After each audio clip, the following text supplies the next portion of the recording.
Treviso, a city shaped by water, where rivers move gently through ancient streets, carrying stories, reflections, and the quiet breath of time. Today, you'll drift through this world of light and flowing beauty.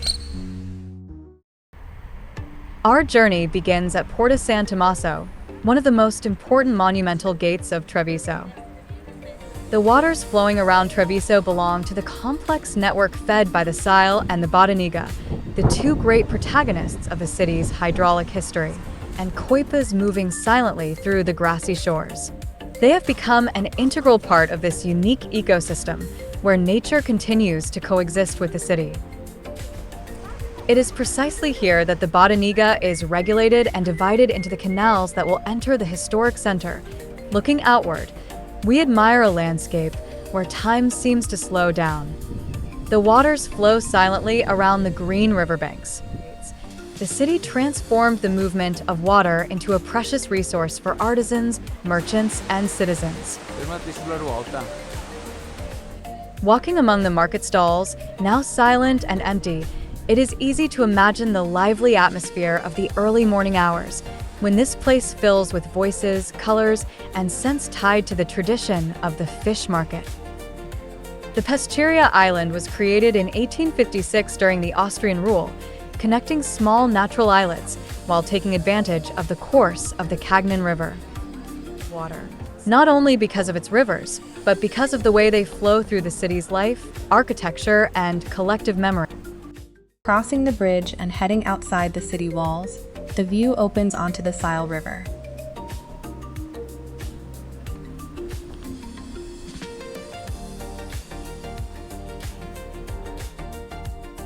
It is easy to forget that the historic center lies only a short distance away. The noise of the city fades, replaced by birdsong and the slow flow of the river. Ahead of us now stands Castello Fortunato, a building whose appearance recalls ancient medieval fortifications. Beside it run waters controlled by sluices and canals. Gradually, one of Treviso's most iconic locations comes into view, Ponte Dante. From this privileged vantage point, the delicate relationship between the city's waterways becomes visible, and it becomes clear why Dante Alighieri left here one of the most famous literary references to Treviso. From the bridge on Via Campana, we look toward Ponte dei Buranelli and the slow-moving waters of the Cagnan. These waters originate from the Bottoniga River, which at the sluice gates is divided into the canals that feed the historic center. The water reflects porticos, windows, and arches that seem suspended above the river, creating the images that have made the Buranelli one of Treviso's most photographed corners.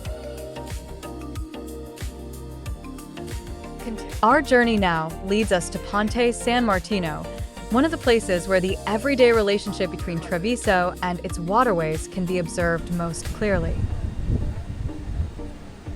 We pause to look along the river toward Riviera Margherita.